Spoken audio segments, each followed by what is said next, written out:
Hello and welcome to I Am Geek, and this is episode 48, and I am Ryan Street here with my co-host Chris, my brother, and our good pal Chris Catron. How you guys doing tonight? Doing good? Oh, yeah. Wonderful. Wonderful. Yeah. This is episode 48. We're getting close to 50. We're coming up on that year mark. We've almost been doing this a year. Can you believe that? Yep. A year of our lives. We just renewed the web domain name, iamgeekshow.com. Just renewed it right before the show. It expired today, so that tells us something. And we've renewed for 2 more years, folks. So woohoo! We got to do this for 2 more years. We cannot get out of this. So just go on there, go on iamgeekshow.com, listen to some stuff, buy some T-shirts, all that fun stuff.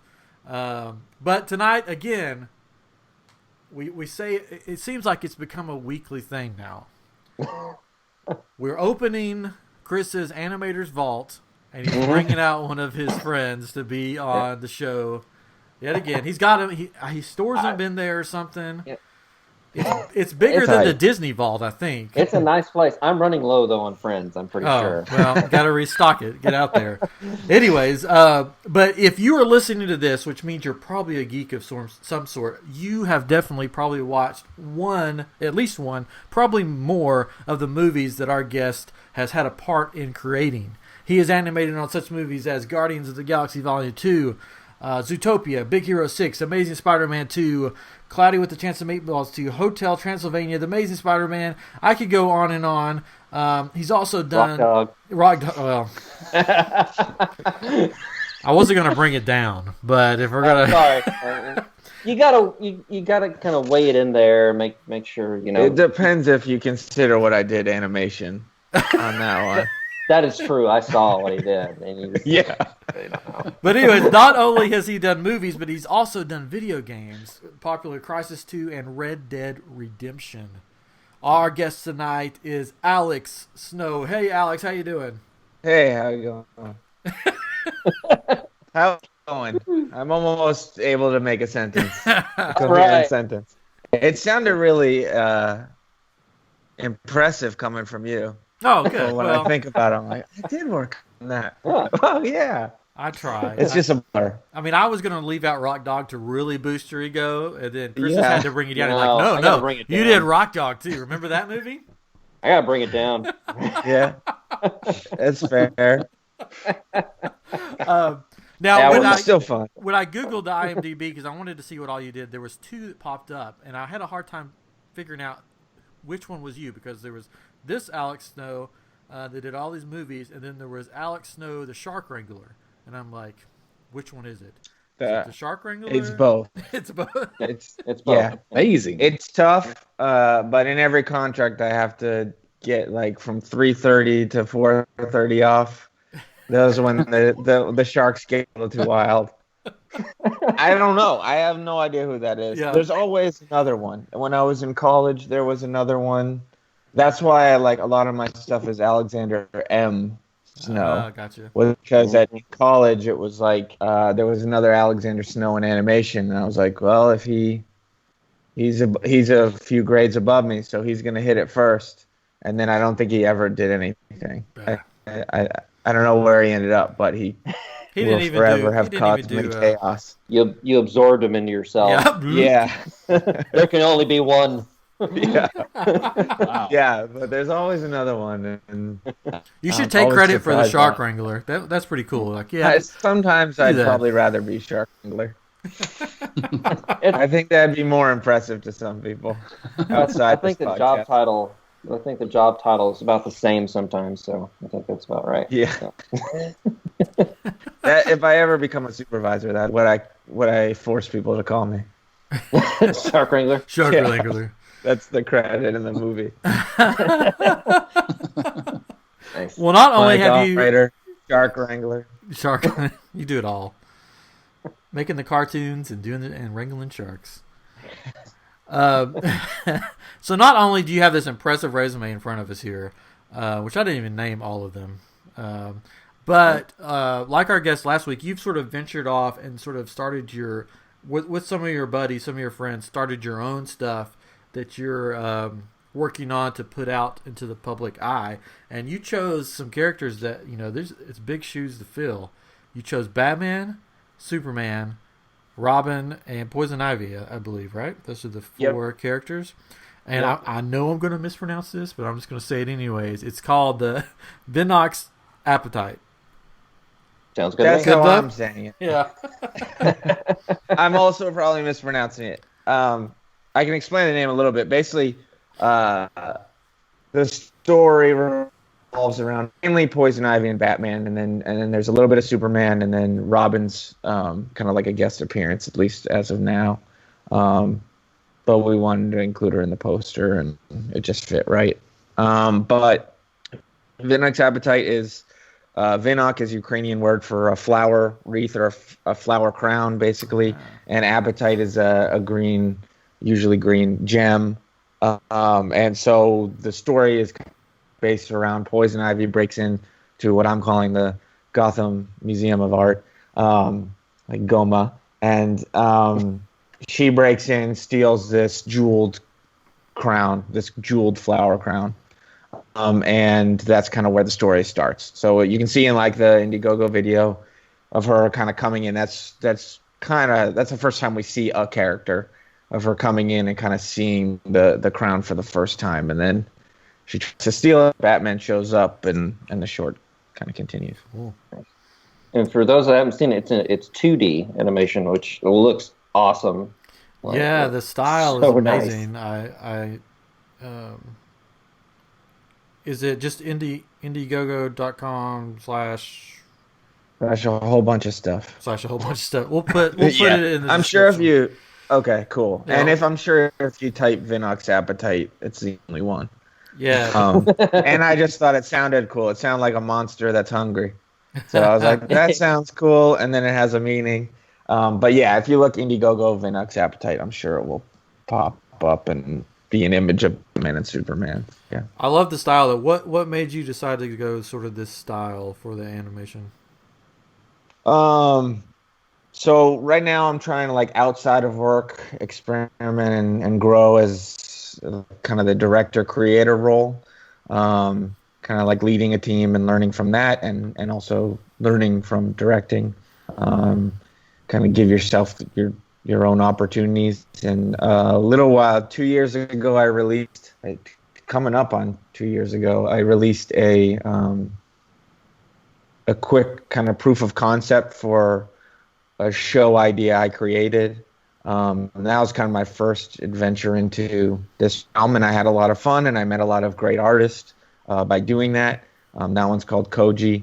That's also online, and I'm still working to get that moving and finding a direction to go with that, and hopefully I'll have some news for that project coming up soon. But yeah, I just had a really fun time, and the nice thing about 2D is you can kind of just jump in if you have the team. Like with CG, you have to do a lot of pre-production. You design the characters, and then guess what? You gotta model the backgrounds, you gotta get the camera working, you gotta like rough it in, then you gotta nail it down with the animation to animate, you gotta model the character, you gotta rig them, you gotta tweak the rigs to make sure when once the rig is in so you can move it, that doesn't mean when you do this it's gonna look like this, it's gonna look like who knows what. So yeah. It's like it's this long process, and you got texturing, shading, lighting, all that stuff. And once you get a lot of that front end stuff done, the back end moves a lot faster. So animation in 2D, it ends up kind of taking around the same time if you already have the team together, because the 2D animation just continues to take a long time. Because you do that, then you got to lock down the backgrounds, and you got to color everything, and then it's every frame. If you have a change, that blows up everything. With CG, you can make changes easier. And that's why it's so important to have a team you can trust and you get along with, and you can get your ideas across with. And also, as a director, you got to be loose enough. That's why knowing the process helps so much, and having been on the other end of it.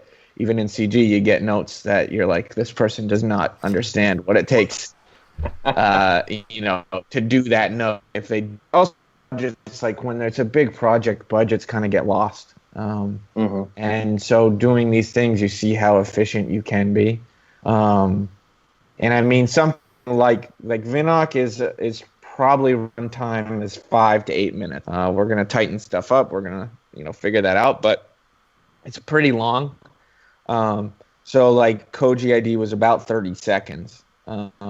This is more of like a sequence because it's kind of like a chain of events. It's she breaks in, we kind of intro, establish. She breaks in, Batman shows up. They have like a little chase. Then there's a little fight.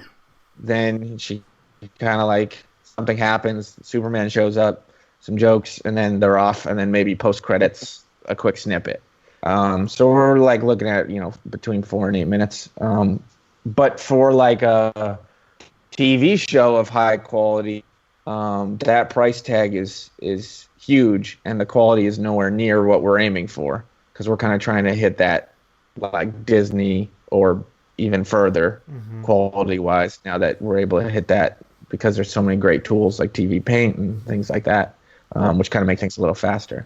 But so even talking TV budget, like with the research I've done, I mean, something that's 5 to 8 minutes is costing you $200,000 or more for like high quality TV animation, which there's not a lot even on TV. That's hardly anything then. Yeah, so we're trying to do that for like 20,000, and it's like hard to convince people. It's like, well, I know that's a lot of money, but also like think if that's a human and they're working their butt off, and that's what they make for the year that it takes to make this thing. It's like that one person, and we need 10, at least. So it's like trying to make that clear to people is very hard, but it's not like it's a project that won't make any money. That's for sure. It's just a passion project, and it kind of started when I saw Gabriel Soares. He's a concept character designer who had been looking at stuff for a while, and he did this like, I think he just did an image of Superman holding this kid, and I'm sure you can find it and throw it up, but it's he has this like painterly style that's really cool, and it just like really had a lot of emotion behind it, and it was just something I hadn't seen. You've seen the 2D animated movies WB does, which of course are on a budget but are always really cool. And then of course there's live action stuff, and then there's Teen Titans, and there's this they have a large variation of work. But something about that image was just like, I've never seen anything like this. And then I was like, what if we animated that style at the high level that we were able to do for Koji?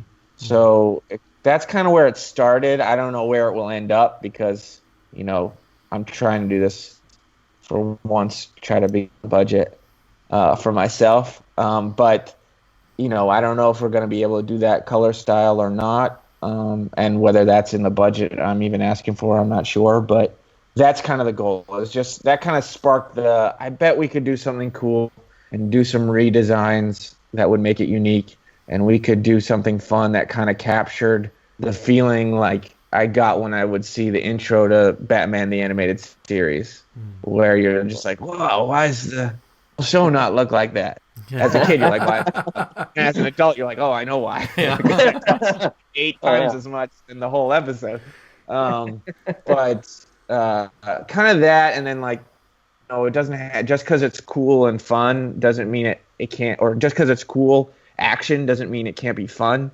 I felt like a lot of the animated movies were like what I wanted to see, and for a long time there was none of it, where you're just like, they're taking it seriously. Like the Wonder Woman movie, the animated Wonder Woman movie is still one of my favorite DC films. That's a good one. Yeah, it's great. And so I think there's absolutely a place for all this stuff, but there was something that was just like, why can't you have funny jokes or moments mixed with this cool action? Or why does it have to look so dark to still be cool? Or I don't know. I just felt like there was a pocket where like I just have fun and mix all this stuff and try to grow as a director and do something cool with my friends and not bankrupt myself. So that's where the Indiegogo came in. Because Koji was all out of pocket, and to create that, that wasn't the goal at the beginning with Koji. So it was like a long process that ended up there. But through that process, I met a ton of artists and kind of built like a cool little network of character designers and environment designers, and like figured out my process and what I needed to do better, and what was working and who I worked well with. I usually work with an artist named Gop Gap from Thailand. Gabriel is from Brazil. So like everyone I'm working with on these things is all over the world, which is also a really cool thing as we move into this digital age of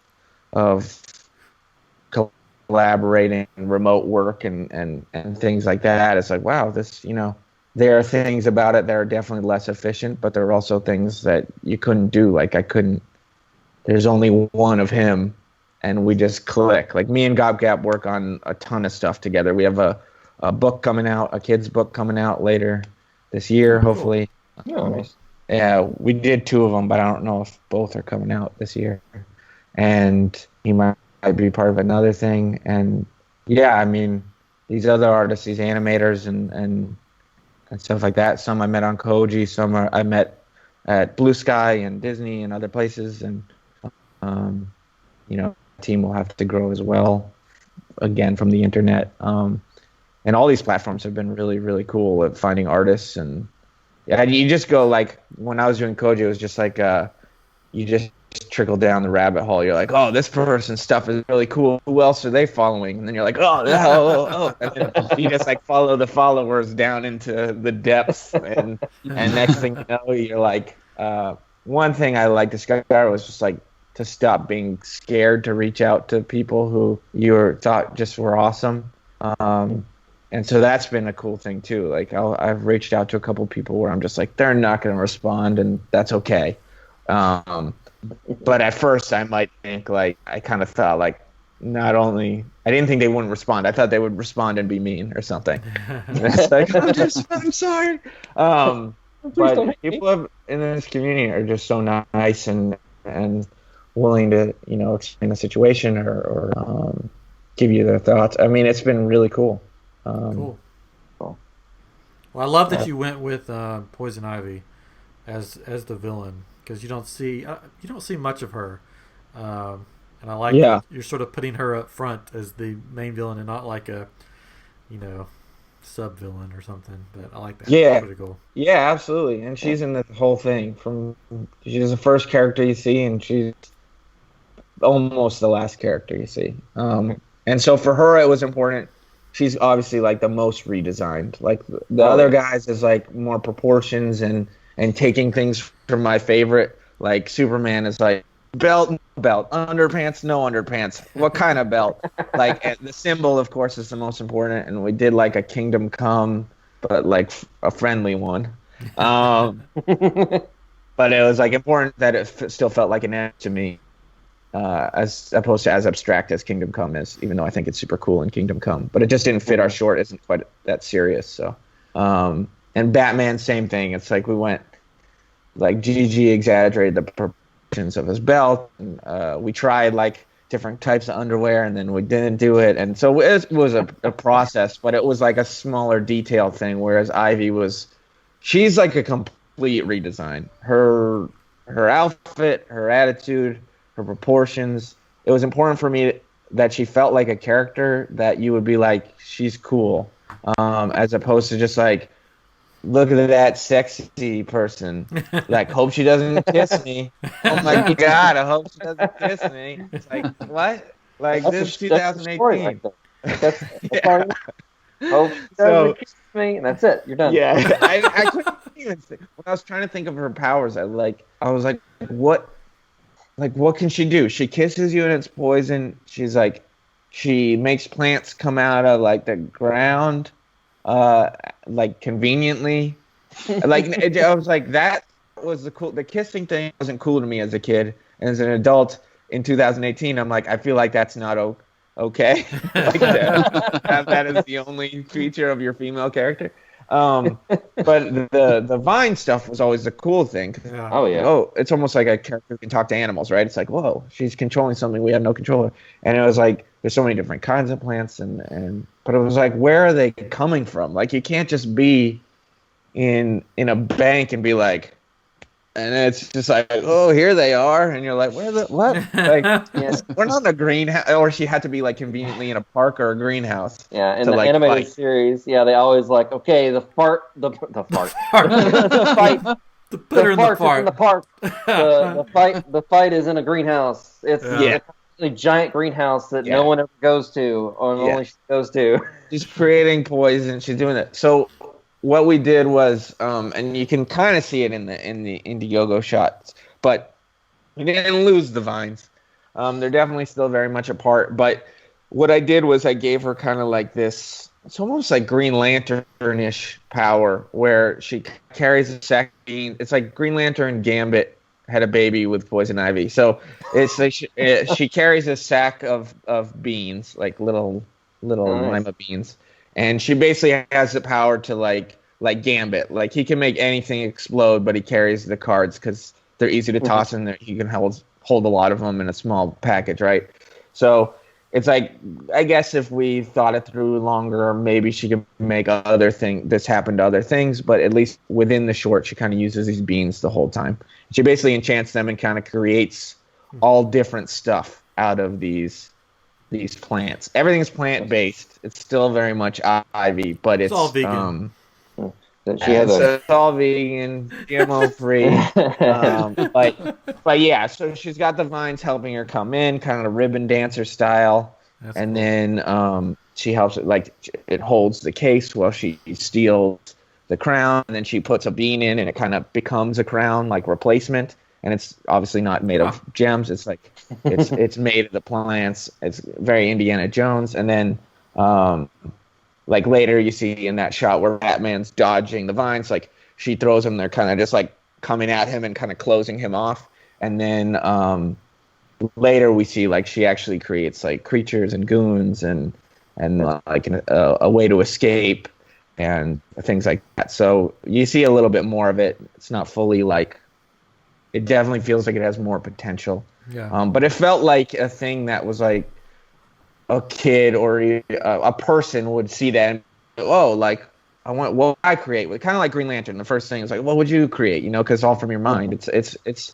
It brought that excitement of like, that's a cool power. That seems fun. That seems unique. It still felt like Poison Ivy, the original. It didn't feel like we were going too off brand, but it gave it this like exciting take that made it cool. Or at least like when she's put up against Batman, you're like, well, yeah, his gadgets are cool, but that feels like a superpower that's cool. And so it felt even, as opposed to just like, you're the dumb villain, I need to stop you. You don't really do anything.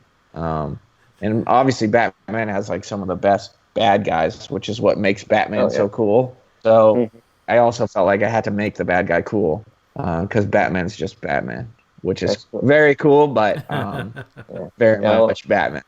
I like that. It kind of, I mean, the geek in me. So like in the comics and everything, that they've really been doing this. The green is what they've been calling it, with Swamp Thing, his connection to the green, and that really kind of amps that up a little bit with her, where she has this connection to the green to really kind of like just make stuff on her own. And I like that. I really like that. Yeah, it's that concept of just not being tied down by like something that makes complete nonsense. It's just complete nonsense. Yeah. And then like focusing on.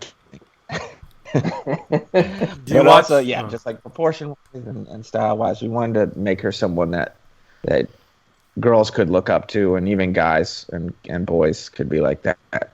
She's cool, not like she's pretty, and she's still pretty, but she's capable. Yeah, I definitely like her outfit. That's nice. Yeah. It's very stylish. Cosplay friendly. Cosplay friendly. There we go. Vegan and cosplay friendly. What more could you want? Yeah. That's what I should be hashtagging. It would probably go further. Have you been watching Gotham? Do you watch Gotham? I haven't, because I didn't start at the beginning, so now I've kind of been waiting until it's Okay. done, and then I'm gonna just binge Gotcha. everything. Yeah, they're doing a Poison Ivy bit right now, and I've seen like a little bit, but yeah. just like images and stuff. But They've changed the yeah, I actors like 3 like times. if I take too long on a show, I gotta wait it out Yeah, because no, I get you. I'm like too scared it will like not end, and then I'll invest when it's gone that many seasons. If it doesn't have an ending, I can't do that to myself. Yeah, this seems like they're starting to kind of figure out an ending for it. You gotta so the Yeah. first season's pretty good. You gotta get through the second season because they seem to not know exactly what they want to do with the second season. But Yeah. after that, it starts to get Yeah, better. it starts getting a lot better.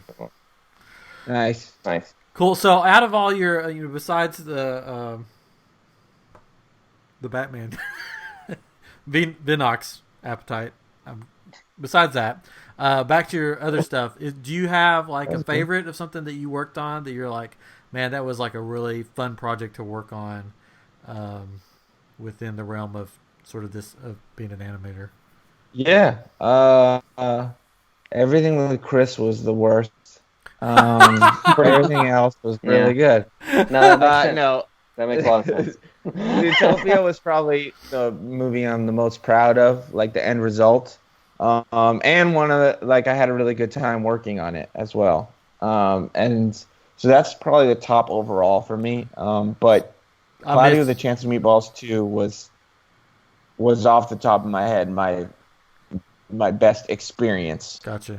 Like working on it was the most fun, and it just was like a good time in my life, from all aspects. It was a lot going on that was cool, and it was kind of the first time at Sony where I was starting to get shots that I could actually like sink my teeth into, and the style was fun, the movie was fun, the directors were great, and everyone just trusted each other all the way up the chain. So both ways. So it just was like really smooth, and you had opportunities to kind of, there are definitely shots where you're just like, this is straightforward, this is what I need to do. And then there were shots where it was like, here's a canvas, figure it out, and I hope we like it. And, that's a lot of pressure, but at the same time, it was really, really fun. A really, really fun project, and just cool. And I had been up there for a little bit, and that was when I was in Vancouver, BC. So we had settled in, and it was just a good time. Good team of people. Cool. So how did it differ, working on the movies versus working on like the video games? Is there a difference? I don't know.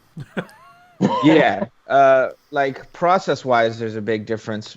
But like what you're doing, I guess it was just a little more focused. For me, the video games, I was on facial animation. So depending on the game, depending what department, like you could be in-game animation. Like if it's Call of Duty, you're doing all the different guns, different reloads, death cycles, things like that. If you're in Cinematics team, you're doing when it cuts to that story mode, you're doing that. If it's keyframed, you're animating like you're putting keys down on, there's no animation. It's just a guy like this, and they're like, make it awesome. But if it's mocap, you're taking this and making it into, smooth and nice, and it usually doesn't have fingers and the face depending. So for us, I was working at a studio called Image Metrics, which is focusing on software that made facial animation higher quality. It basically like captured data. They went through like a process that was pretty quick, with a small team, and then it turned it into data, and then we basically had mocap data for the face without the actors having to wear any markers or anything. Gotcha. So it allowed people to just work a little more streamlined, or even get that from people who didn't have it. Obviously, they like had face cams, or they were in a booth, just sitting there, and it worked better when it was face cams because it went with the body acting. Whereas if it was from someone sitting in a booth afterwards, like they're never looking in the right direction, and they're like, their body might be doing this, and they're like, I don't know, Phil, like, should we do it? But really, when they did the body acting, they were like, I don't know, like, what should we do? And so now you have this calm head or whatever, and you're like, you're looking, you're doing everything wrong. Your like mouth is, you're like, hey, I'm a cowboy, and the whole shot is like him on this side. So that was like, some shots you just wipe and just animate them. Some shots you clean up the data. For the most part, I was like taking the data, stripping it to like half as much data, and then just animating normal. But it was focused on facial animation for all those projects. So it was like, that's a much different process than working on films. But even films, like, depending what you're working on, is my workflow changes drastically between like a Spider-Man and a Hotel T. It's like complete different workflow, just and a little style. Yeah, just a little bit. Yeah, and like Guardians, like with effects, it's different too, because you could, one day you're animating a character, one day you're animating like an effect, like tentacles or like a missile shooting or whatever, or debris falling. And Spider-Man, I had one shot where he's like falls over the building and he's like slamming against it, and it had to look super. It was just a digi-double, so it had to look super realistic. And then I did all the like debris falling, and you're just thinking like, where's the sim team at?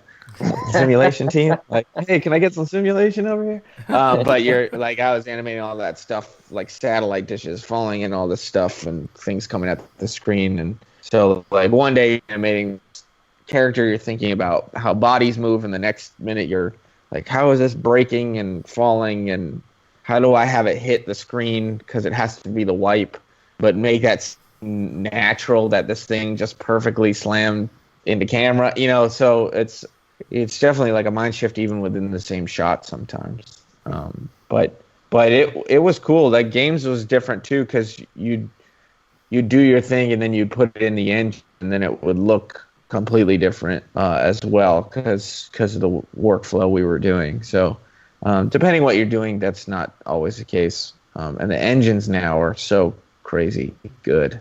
Like Unreal and CryEngine are crazy right now. I just saw a CryEngine demo, because GDC is coming up, so all the good stuff is coming out in the next couple of weeks. So someone, my friend Ryan, sent me a link to one of the things for CryEngine, and it's crazy. It's crazy what they're doing in real time, especially when you're working in film and stuff, and you're seeing the process it takes to get, maybe slightly better than what they're doing right now. But theirs is, you can do whatever in it live, and ours is hours and hours of rendering per frame. So we're just like, we're out of a job.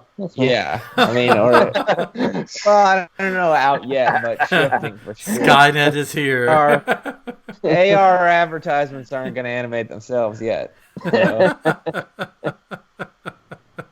But yeah, I mean, that's a whole that could be its own podcast. The future of content future creation. of animation, yeah. Well, let's move on and just talk about some fun stuff. What is it right now that you are geeking out about? Something in that, whether it's TV or a movie or a game or whatever it is. What is it you're geeking out about? We like to ask all our guests that. A lot all at once. I would be geeking out about Avengers, but I'm trying to, like, I haven't watched the trailer yet. I'm just trying to stay away. It's like I'm gonna see it, so I know these trailers are always like the best parts.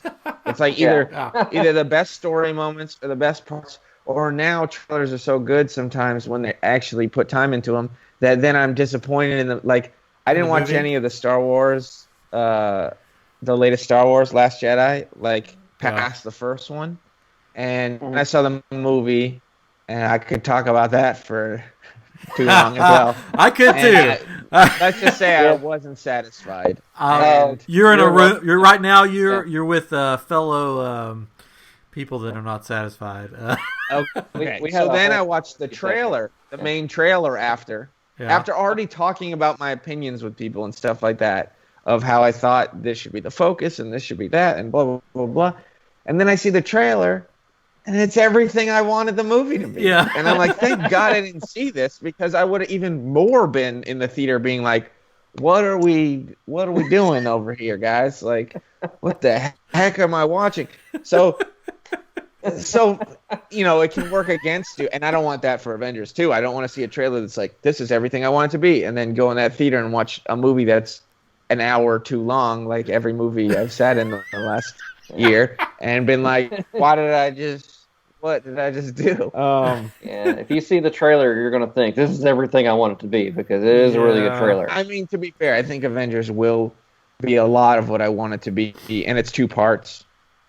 So might not be rushed. Well, they're saying it's just the 1 part now. Yeah. But It's just the one now? They've backtracked on it. I mean, they've got Avengers 4 after, and they haven't given a title for it. And they're saying it's a different story. But what's the next? They're not doing like Avengers Infinity War Part 2 like next. No, it's just Avengers Infinity War, and then the next one right now is just titled Avengers 4.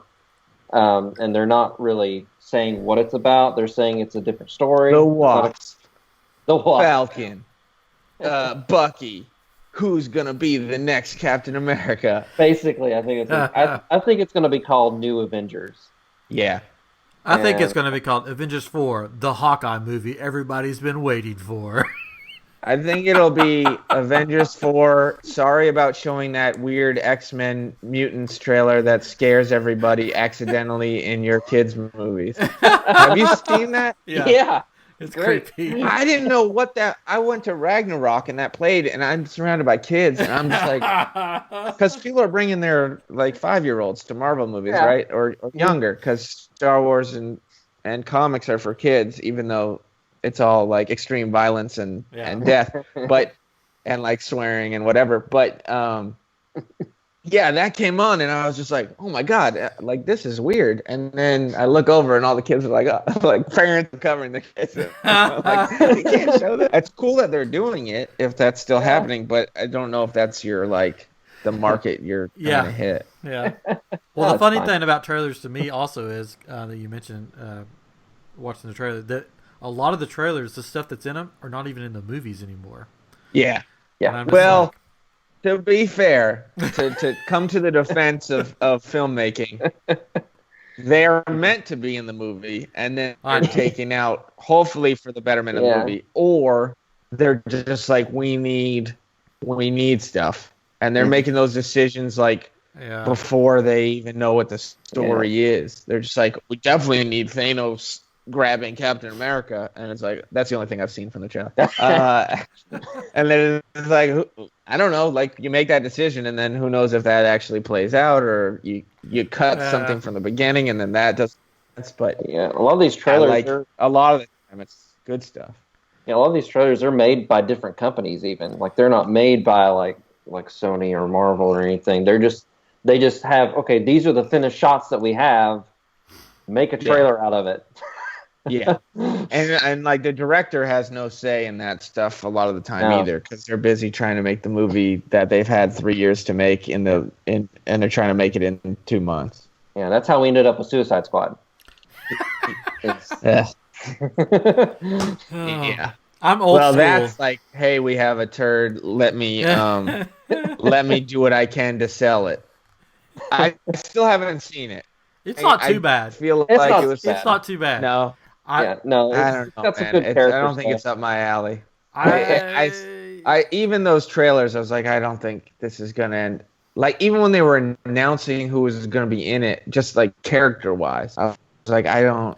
If you go into it saying, hey, this is just gonna be a fun movie just to see these characters, then you'll like it. If you go into it thinking, okay, the story has to be perfect and everything, this is what the comic books does, then you're going to be like, that's done. Sorry.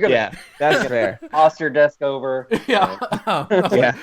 Suicide Squad. But I'm old school, and we've talked about it on the show before, but I like a movie when the movie had one trailer only.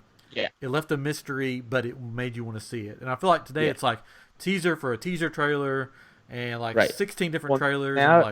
Now you have the teaser to the trailer before the trailer, like on the same video, like on YouTube or whatever. You'll see like the best part of the trailer before you see the trailer, because they have to get you to stop from scrolling past it, right? Because it auto plays, and then you're like, okay, I'll watch it. But I understand why, but at the same time, I'm just like, but now I don't have a reason to watch the trailer. And then I watch the trailer, and I'm like, now I don't have a reason to watch the movie. But they just want your butt in the seat, right? It has to convince you to get your butt in the seat. That's the problem, as opposed to tell you that the movie is coming out. Like Incredibles teaser trailer is still any movie, live action, animated, whatever. That's still my favorite teaser trailer of all time. Is like of him like trying to put on his belt. It pops off, and that was back when like there wasn't. I don't think there was YouTube at that point, but.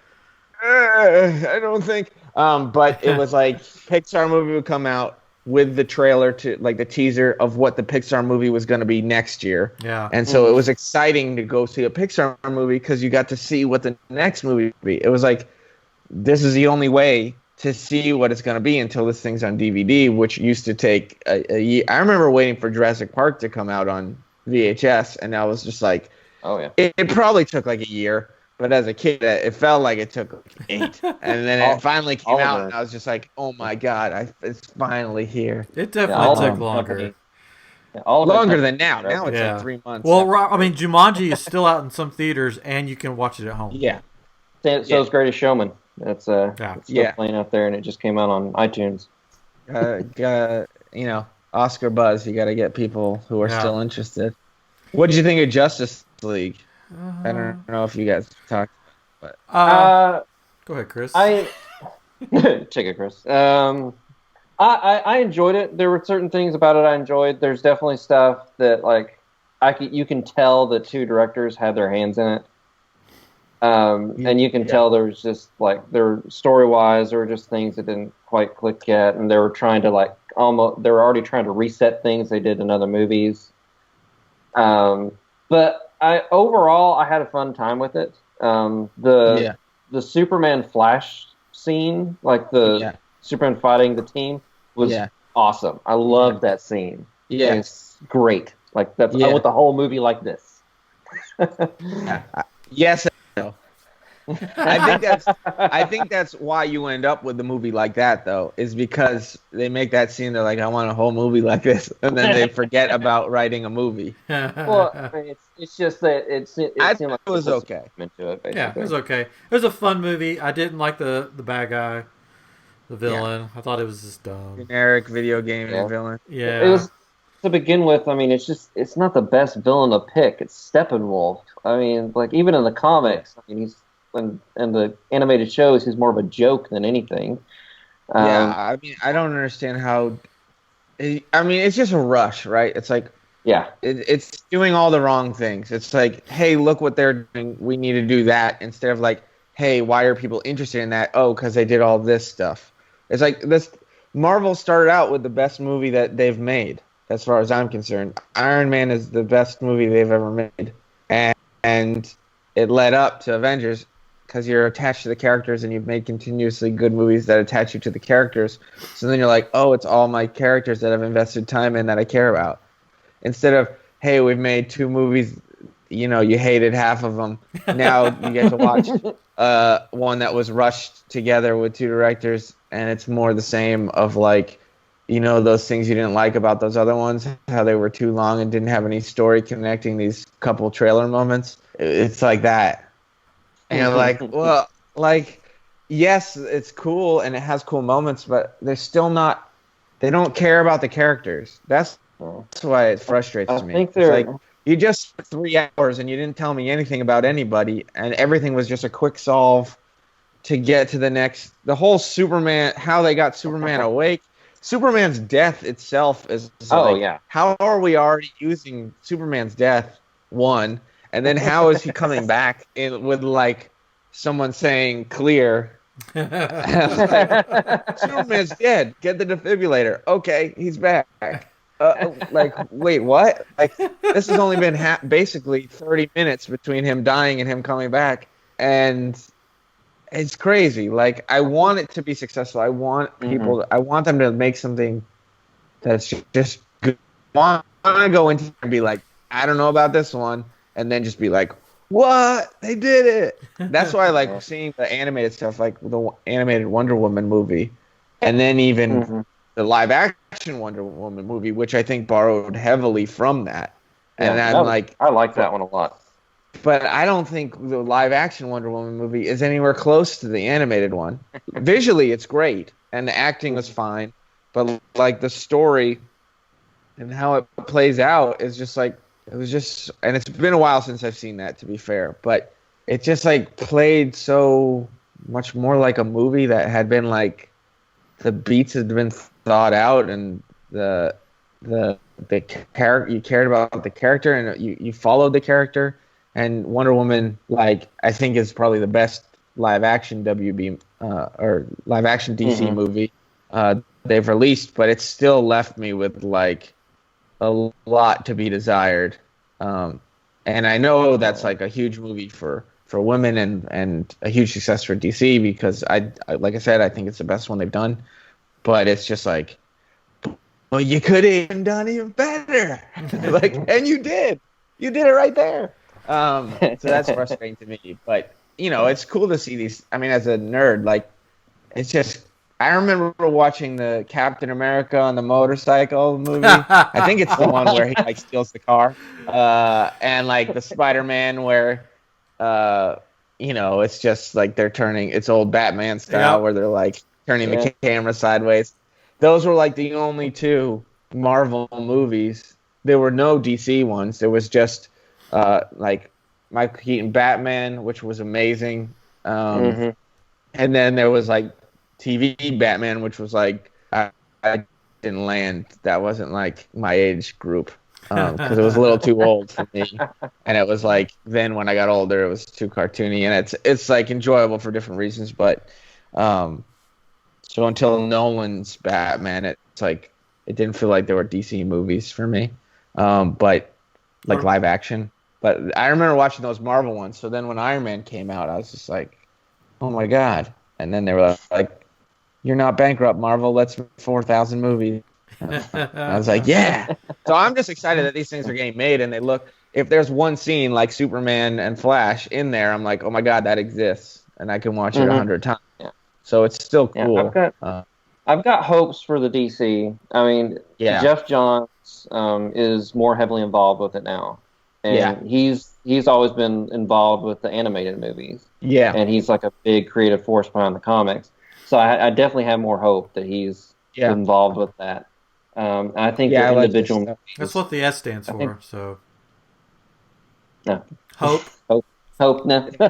I thought you meant Jeff. No, S. That's what the whole Superman movie or whatever. Hey, the S stands for hope. Oh, but it's an S. I didn't hate Man of Steel. I know a lot of people give that one a hard time, but I honestly don't think it's that bad. Man of Steel, because for the first time it wasn't like a really like. I mean, a lot of people like the Christopher Reeves Superman, but to me that wasn't necessarily my Superman, because he was just like my Superman is Tom Welling, so that's my Superman. Tom Welling. Well, he was never Superman. Well, at the very end. At the end, I watched that with Chris live. Yeah, we did. Oh, I love Smallville. That's one of my favorite shows ever. It's Smallville nights. Him and his wife. Smallville, I was able to watch it, stop watching for like 5 years, and then come back to it and watch, in time to watch the finale live. It was on for a long time. Yeah, but he did. Yeah. I consider that Superman at the end. Yeah, he's Superman at the end. Yeah, but if for the longest time, if you ask the actor Tom Welling, he's like, I didn't play Superman. I played Clark Kent. Well, he would tell people. That's just an actor being an actor. Yeah, it's like ridiculous. Now apparently he's like more accepting of it. Like, yeah, okay, I played Superman. Yeah, I know. That's because he grew up a little bit. I didn't know that. Yeah. Yeah. I don't know. Sorry, I turned the subject onto DC movies because I was curious what you were saying. Well, we haven't really talked about Justice League because I just now watched it like the other day. Okay. Yeah, so we hadn't really got the chance to talk about it, but yeah, I mean, it was what it was. Yeah. My big problem with I- Wonder Woman was the same big problem with Justice League. The bad guy didn't care for him Yeah. in either one. Yeah. I like Yeah. Justice League more than Batman vs Superman. I Oh, can say that. Yeah, me too. Yeah, definitely. I did not. I left Batman versus Superman going, what? I thought I was watching a Batman and Superman movie. What just happened? Like, what did I see? What just happened is usually what I say Yeah. coming out of these movies. Actually, I say that could have been 30 minutes shorter without a second thought. Oh, I was That's too the because part I I had don't I had to pee like through the whole last half Yeah. of it, and I'm like, okay, it's got to be over soon. I'm just gonna hold it. It's got to be over, and it kept going. And I like pushed ladies out of the way to get out of there at the end. I'm like, get out of the way! I gotta go to the bathroom. That was too long. You can just go. You're not gonna miss anything. Yeah. Take the Wait, just 2 go minutes. to the bathroom in the theater, or Yeah, just take the 2 minutes and come back. You're not gonna miss I anything. thought you that meant just important. go to your seat, just right there. You just go. well, I mean, if, yeah, Yeah. that's the dedicated. the what floors are Cater sticky does. for a reason. So. How you doing, Katrin? We haven't heard from you. Are you still there? I'm here. He's just hanging on for his life. I'm hanging on. I'm here. You haven't seen Justice League, have you? I haven't, but I was just looking, and it is at Redbox, along with Ferdinand and Pitch Perfect 3. I was like, there's some movies I need to go see. I'm not a big movie goer. We'll watch them eventually. Is the way we do it. You gotta get a movie pass. Do you do that? Yeah, I fall asleep too easy in movies, so which Oh, means right. I guess that would make it worth it. He's But the the old movie pass- man. But You don't. yeah. Listeners, if you don't know, Catron is like in his 80s. Can't see him, but he is like Oh, wait, 83 we're now. the same age. Since college, I mean, it's like it's like I remember it well. The first time this ever happened really was during we were watching Fellowship of the Ring, and it was all I could do to stay awake for most of it because it was so long. It was one of the first really long movies I feel like that I remember well, I guess, and it was whatever. But so it's just from then on, there are very few movies that I can stay awake for the whole thing a lot of times. So it's like it's a waste of money because it's a lot of money just to go and sleep in a non-comfortable place, That's your problem. You gotta go to more comfortable theaters, Yeah. and you gotta get a movie pass so it's cheaper, Yeah. and then you won't be so bad. I go to the. But I mean, Fellowship is not your average movie going experience. Yeah. Right. Yeah. And I've been to others and stayed awake, so it's not every single movie, but it happens a lot. And then nowadays I have a 6-year-old, so it's if we go to a movie, it's Ninjago, it's Cars 3, it's it's the kids and I can stay awake with those pretty well, but mostly because I'm like, shut up. Watch a movie. Well, there's a new Mutants movie that I'm sure you're gonna want to hit up with your 6-year-old. Very good. I did watch Jumanji last night, the new one. I haven't seen it yet. It was really good. It's good. It was funny. fun. It It was was really good. like a fun it's movie. Surprisingly good. Like it's surprisingly good. Like I went in going like, whatever. It'll be a popcorn movie, and it was actually pretty funny. I laughed at the whole thing. Yeah. Yeah, it's. I'm hit and miss with. I love Dwayne Johnson, but I'm hit or miss with Kevin Hart. Well, the thing that made it really funny is that that those actors are playing teenagers stuck in like adult bodies, so that was right. It was like ridiculous, and it was just like Jack Black was like a teenage girl stuck in Jack Black's body was like hilarious. I mean, it was just funny to watch. It's funny. Mm-hmm. Karen Gillian. All right, I'll give it a watch. Yeah. Is it like kid safe? What's the cap? There's like a couple. You guys have to answer that. Yeah, there's a couple of Jack Black scenes because it's a girl stuck in a male's body where it's like, oh, what's down there? Oh, look, there's a handle. Stuff like fine. that, but that's about it. My kid can handle that. He knows. He's aware of what's down there. I think that was about it, right, Chris? Oh yeah, he's aware of his. Yeah, it was funny the though. worst. It is really funny It scene was like, though. oh, a handle. This is so much A easier. lot of that stuff too is like it's either over their head or it's fine. Yeah. Yeah, So that a kind lot of of stuff. stuff I think of If over it's his head. dialogue stuff, it's usually it's like if it's not appropriate or they're not gonna get it. If otherwise they already know. I mean, there's a close up. There's a close up of yeah. it. It's not Step Brothers. Yeah. Of the handle. Yeah. Yeah. I look exclusively for warnings of handles. But it was like you were watching a video game because basically they had Right. their like 3 lives, and it was Right. fun. It was just a fun movie. Yeah. Yeah, if you like The Rock, you'll like it. All right. Yeah, he was funny. Mhm. All the cast was I'll funny. go. Yeah, girl. You're gonna watch it and go, what the crap? What is this? They're the horrible Stupid I am monkey. geek people. I love the original one, so it's hard to like. That's the thing with these reboots is like I wish it just wasn't named that. Yeah, it's Like- not really a reboot. No. Yeah. It's a different story with a similar premise. Like it takes place in the same world. comes to life. Yeah. But yeah, it's basically the game at which I don't. Well, if you've seen a trailer, it doesn't give it away. The game has to change Sucks.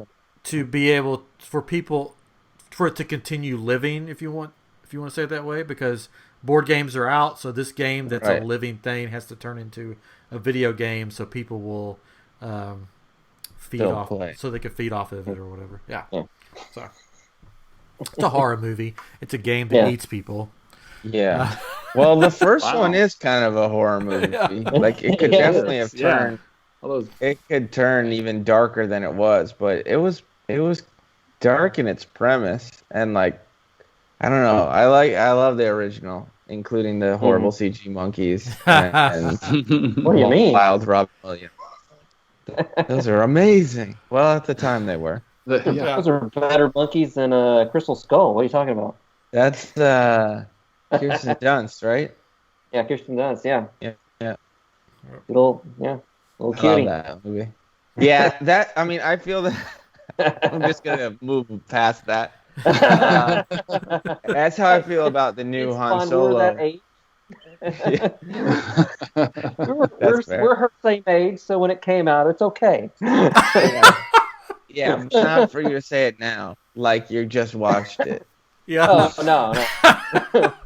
Back then, Listen, I just watched Jumanji, and this is what I'm taking from it.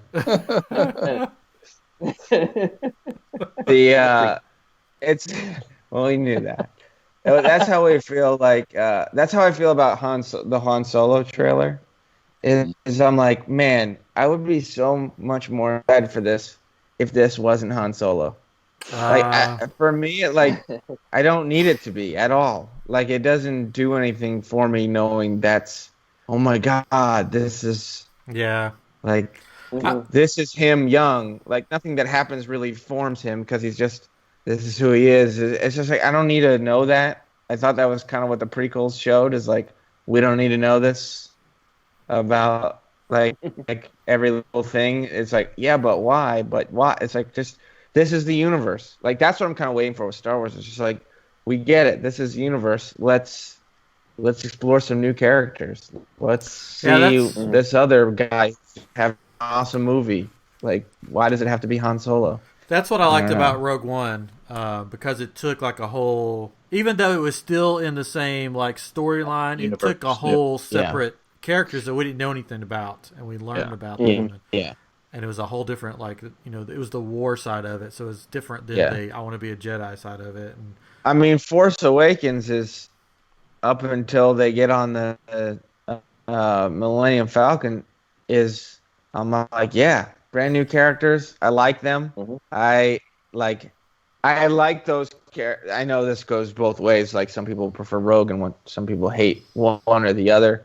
I care about the characters more from Force Awakens, whether it's a rehash or whatever you want to say about it.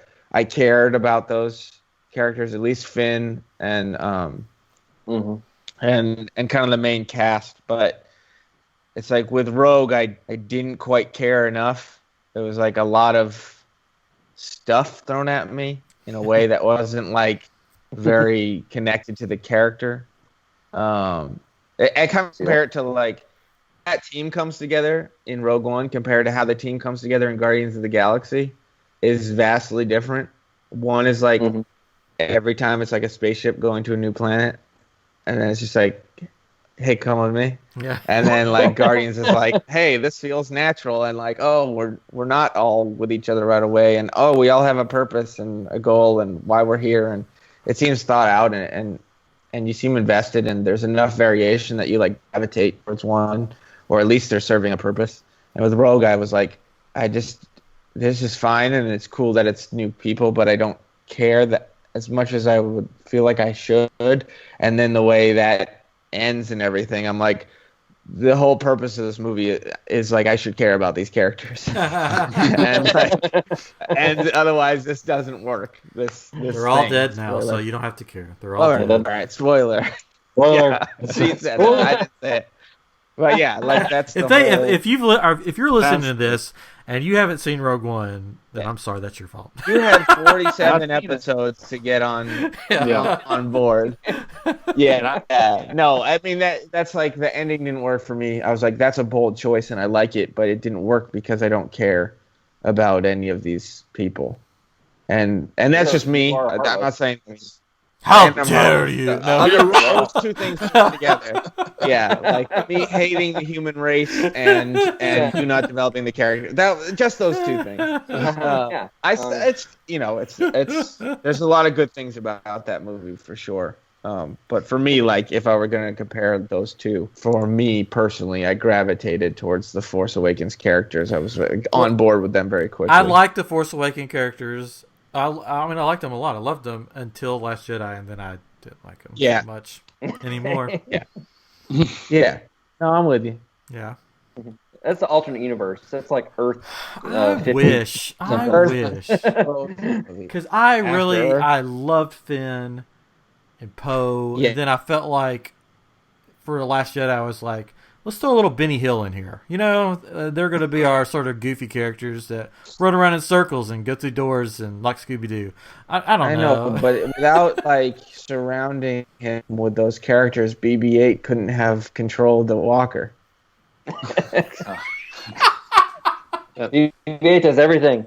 I mean, that's what the movie's made around, right? That one moment. It's just frustrating when you see, like, as a fan, you see so many things, and I understand, like, knowing how movies are made, and it's incredible that any movie ever gets made, just period. Then even when they start, you're like, how is this not a horrible, horrible thing? Especially if it's something people care about, or people are like, we need to make $1 gajillion on. But, you know, as a fan, you're like, you see these things, and there's a lot of elements in there too. Like the DC, even like Justice League, right? You're like, man, there's a lot of elements in here that are just awesome. Even Man of Steel, like I feel like that movie's pretty solid until the last quarter or so. And that's I think where it falls apart for most people. But it's like, well, you could have spent some of that time in the beginning, and it's just like you see these elements that are working so good. You see that's why seeing the trailer for Last Jedi is so frustrating, because I'm like, this has all the focus of what this could have been, of like the best parts. It's like Luke is the best part. His relationship to her is the best part. They're my brain is just dying on me. But like Kylo's relationship to her is so interesting, and like that dynamic between the three of like old, new, dark, light, and these dark and light are confused from the very start. Whereas Luke was like, yeah, I'm good, and then, oh wait, I'm confused. And to us, Darth Vader is always bad, you know, until spoiler, he's kind of not. But 1986 spoiler, like it's just like this inability for a lot of movies now to like have that focus that maybe in other paths is needed that you never quite get to, because everything is moving and everyone has opinions and you got to fit this and dodge these things, and and create a movie around stuff. And I understand the process, but it's like when you see it in there and it takes 3.5 hours to kind of tell you nothing, or to like spend time doing all this stuff that like matters 0%, or at the very least could have waited till the next movie. Yeah. Like if you're thinking of Star Wars, it's like number 2 is the one that's like all the heart, right? It's like the first one is like world building, character building. The second one is like takes the characters to the next level. The third one is like, look at all your favorite things and holy cow, what a ride, right? And then you're like trilogy, because you got to go out on a bang. And I feel like for the first time, for me personally, watching Last Jedi, I was like, I'm not. A lot of things were tied up too, so it just like left nothing. Where I was like, I'm excited for what's next. I was just kind of like, okay, like nothing's open, right? There's a kid with a broom. I mean, come on. There's a kid with a broom for the next one. Unrelated, yeah, that was probably the best part. Strangely enough, I think that's going to go into Ryan Johnson's new trilogy he has. I think it's going to be I think he put all that in there to be like, guess what? I'm making another trilogy, and this is what it's going to revolve around. His characters you don't know about. So. I mean, good on him, and everyone's got a plan, and, with a movie that big, it could have been a lot different, and I know a lot of people who really enjoyed it as well. Yeah. And it definitely has elements I loved.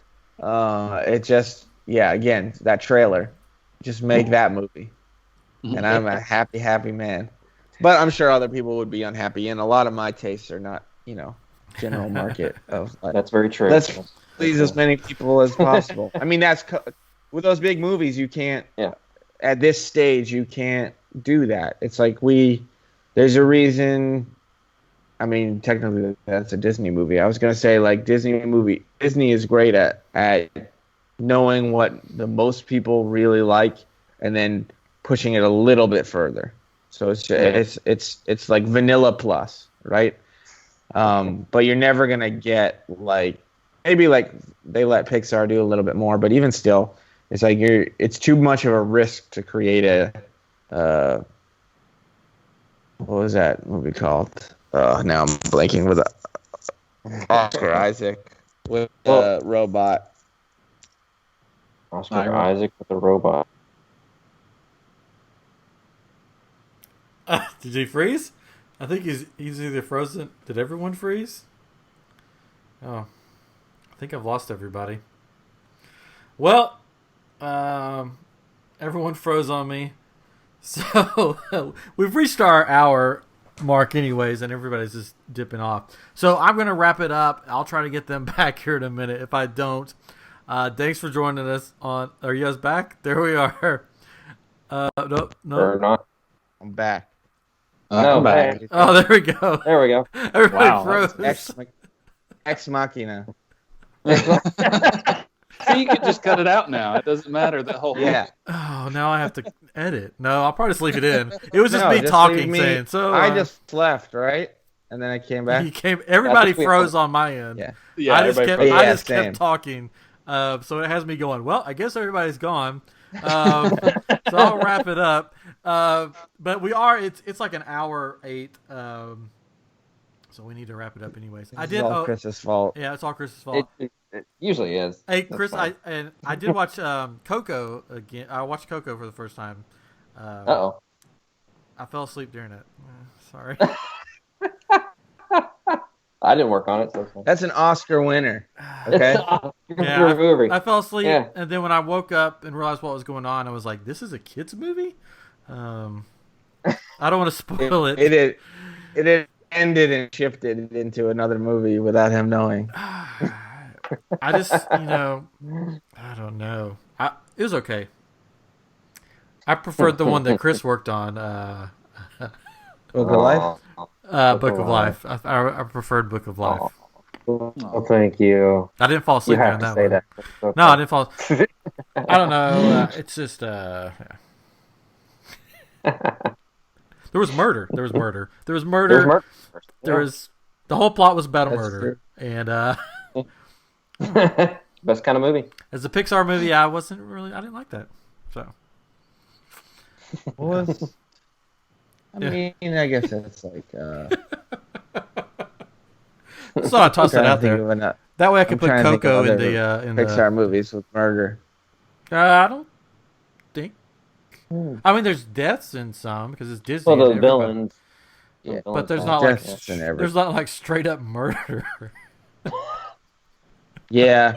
Yeah. In Big Hero 6, he kind of murders his brother. Uh, Yeah, I don't think he didn't mean to. yeah. It wasn't straight up cold blooded. That's Hey, what they all say. I'm gonna Chris. give you It's poison. an accident. It just kind of escalated, and he was gonna leave with his song, and then I just kind of killed him. These things happen.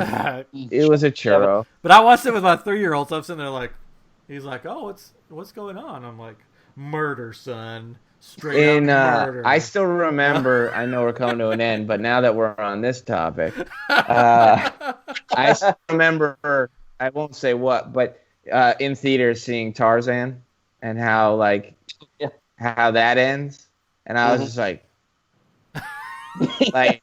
turning to my dad. I remember turning to my dad, and he had what I now understand of that face of like, how's he taking this? Right? It's like, how much of that did he understand, and am I gonna have to have a talk? It was that kind of face, just like, oh, Yeah, I wasn't expecting this as a parent. Our dad took me to see Terminator 2 when I was a kid, so That's a little different. I feel like never Tarzan's intended death to. is worse. We go from Coco to Terminator 2. I'm saying it didn't bother me. I must I not think it remember reflects- Tarzan. What happens at the end of It's Tarzan? Tarzan. He's like cutting the vines. He's like all tangled in the vines. And he's like cutting, and Tarzan's like, stop, and he's like, no, I want to kill you. And then he cuts the vine that's like holding him up, and then he's like, and he hangs. Oh, it like hangs, Yeah, and then you see the shadow of his legs like oh, wonderful! hanging. Go Disney.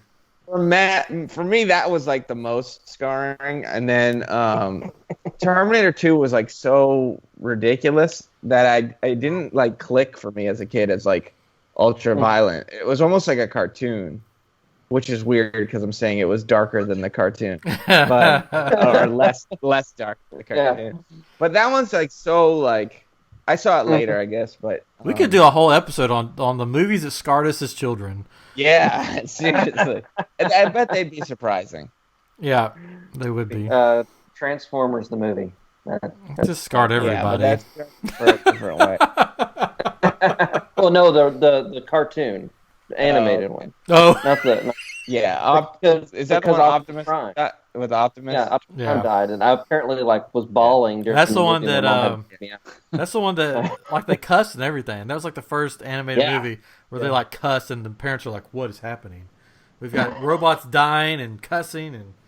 I was going crying in Michael Bay's Transformers too, Everybody was in Yeah. that one. for much different reasons. Yeah, just for society. Anyway, so we already we could probably talk forever about this stuff, but I guess I'm it's sorry. time to wrap it up. Coco was okay from what I saw of it. I need to go back and watch the whole thing. The music was really good. I like the music. But anyways, so Alex, thanks for coming on. Thanks for taking time out of wrangling sharks and animating to come on and just chat with us, and we'll make sure we put that description where they can go to support your work. Indiegogo. Yeah, the Indiegogo, where they can go support this, making Vinok Apatite come to life, or Vinok, or Yeah, Apatite, I think whatever. we have a week from tomorrow, so we're in the final stretch here. So if you can swing by, share it, whatever you guys can do. If you've made it this far through this podcast without hating me, please help me out and the team out, and that would be awesome. Even He just did with a like share. Star Wars. I'm not giving him money. That's the That's the title to the thing. Yeah. Episode Yeah. 48, the Star Wars hater. Star Wars hater. I only hate is a strong word. Yeah, I'm not quite there yet. I should be, but I'm not. I need to watch it again. Me before we say too. anything else. Anyways, so thanks for being on, and hopefully Chris has a nice place for you in his animator's vault when he throws you back in there with the rest of It's his air crew. conditioned. Yeah, there should be another thing coming down the pipe too that I haven't talked about. Oh, But I don't think that'll be a campaign or anything. That'll just be another fun fan thing to keep growing and learning. Have you back on though? Yeah, so episode 96. Double me up. All right. oh, I hope so. Put me down for 90. I'll- I want episode 100 or I'm not coming back. We'll see how this one See how goes. this one does. You can Yeah, hit well, 350, Alright, well, in that case, yeah, I'll see you at 170. Well, since you know Joshua Slicer was on last week, we'll give you this. This way you can compete with him. Last week, if you listen to the whole thing, we came up with another character, Millie the Millipede. So just take that, run with it, and you'll be like, you'll get Lucas the Spider. He's already working on it. I'm already a week behind. He's like, oh, Millie the Millipede is. Yeah, exactly. No, it should be cool. It's another fan thing. It's going to be CG, and hopefully I'll have stuff about that more close to like June, July. If I decide to share it. I don't know if I'll be sharing stuff, but maybe just a sneak image or two from it. I'll look forward to seeing what it is. Mm-hmm. You can tell us after we stop recording. Yeah, no one else can know. Yeah. Yeah, I'm pressing it. I'm pressing it. Not Exclusive. recording. Anyways, thanks for coming on. Again, for those listening, check us out on Twitter, on Facebook, on YouTube. If you look up I Am Geek Show, you'll find us on all that stuff, on Instagram. Please like, share, comment, subscribe, whatever you can do. We're trying to get this out there to more and more people. And then next week, he's coming back. He's making his 16th appearance. I don't know how many times he's been on, but Ray Chase will be back. He's back from Disney World, and we're gonna have a fun Disney episode with Ray Chase for next week. And then for the 50th episode coming up, we got a very special secret guest that we're not announcing yet. Very secret. Ooh. Ooh. Some of our Lost listeners will know who he secret. is, and then some of them won't, but it's okay. Very secretive guest. I may give little hints on social media coming up about the 50th episode. Anyway, so we've got a lot of guests coming up, a lot of fun stuff coming up. But again, thank you, Alex. And until next time, this has been I Am Geek.